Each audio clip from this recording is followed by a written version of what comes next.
డిన్నర్లో హెవీగా బిర్యానీ లాంటివి తినబోతున్నాం ఈరోజు స్పెషల్స్ అనుకున్నప్పుడు మధ్యాహ్నం పూట సాధ్యమైనంత వరకు అసలు రైస్ జోలికి అస్సలు ముట్టుకోకుండా ఆ రోజు ఇంకా మంచిగా మీరు ఆలోచించదలిస్తే ఇంకా బాగా ఎంజాయ్ చేయాలనుకోండి అలాంటివన్నిటిని మధ్యాహ్నం బాగా ఫ్రూట్స్ తినేసేయండి. ఎందుకంటే డిన్నర్లో ఇప్పుడు మీరు అందరూ ఫ్రూట్స్ తింటారు కదా, ఆ డిన్నర్లో తినాలి ఫ్రూట్స్ని లంచ్లో తినేసేయండి. ఆ ఫ్రూట్స్ తిన్నంత వరకు మీకు ఆకలి బాగా వేస్తుంది.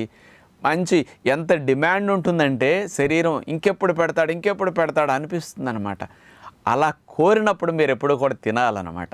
అసలు రోజు అంత ఆకలి వేయకుండా తిన్నప్పుడు బిర్యానీకిను ఇంత మధ్యాహ్న పూట లంచ్లో పళ్ళు తినేసి డిన్నర్లో వెరైటీలన్నీ కర్రీస్ లాంటివి కాస్త ఇట్లాంటివన్నీ పెట్టుకుని పన్నీర్లో వెరైటీలన్నీ ఇట్లాంటివి పెట్టుకుని బిర్యానీలు తింటుంటే మీరు క్వాంటిటీ ఎక్కువ తినగలుగుతారు. ఇంకా చాలా మీ టేస్ట్ అనేది మీరు అనుభూతిని ఎంజాయ్ చేయటం అనేది పొందటం అనేది మామూలు